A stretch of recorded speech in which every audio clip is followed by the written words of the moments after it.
हमारे देश में एक दूसरे से गले मिलके, हाथ मिला के या साथ में खा पी के अपनापन दिखाते हैं। लेकिन अब समय है कोरोना वायरस जैसी महामारी का, तो हमें एक दूसरे से सुरक्षित अंतर बनाना ही चाहिए। आइए देखते हैं क्यों और कैसे। विकास भैया, कब आए आप शहर से? परसों ही आया हूँ छुटकी।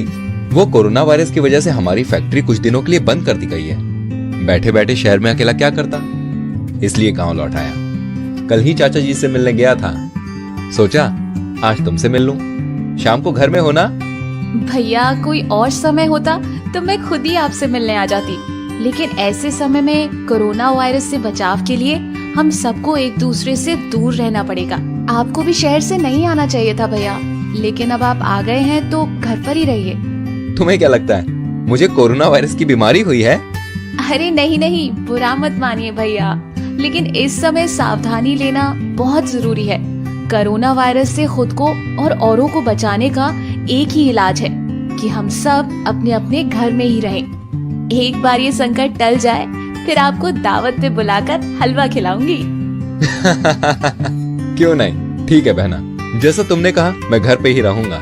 अच्छा सुनो, मैं जरा पास की दुकान से सब्जी और कुछ सामान लेकर आता हूँ। हाँ, पर संभाल के जाना, रुमाल से मुंह और नाक को ढक लो।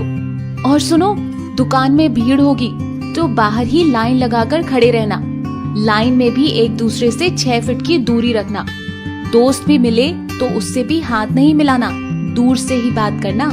बिल्कुल बिल्कुल, ऐसा ही करूँगा। अरे भाई, क्या घर में बैठे हो, चलो थोड़ी खुली हवा खाकर आते हैं। अरे शंकर चाचा, आप ही बाहर निकल आए। पता है ना, कोरोना वायरस से सबसे ज्यादा सावधानी लेने की जरूरत बुजुर्गों, छोटे बच्चों और उन व्यक्तियों को है जिन्हें डायबिटीज, ब्लड प्रेशर, हार्ट या कोई अन्य बड़ी स्वास्थ्य समस्या है। वो तो ठीक है बेटा, लेकिन हम तो सिर्फ चौराहे पर ही जाने वाले हैं। बिल्कुल भी नहीं, हमें घर में ही रहकर एक दूसरे से सुरक्षित दूरी बनानी है। चौराहे पर जाना, दोस्तों से मिलना भी सुरक्षित नहीं है। ये सब करने से कोरोना वायरस तेजी से फैलता है। और हाँ चाचा जी, अगर आपको भी कोई सामान लाना है तो इन्हें कह दीजिए, लेकिन कोरोना वायरस के खत्म होने तक हम सबको घर में ही रहना है।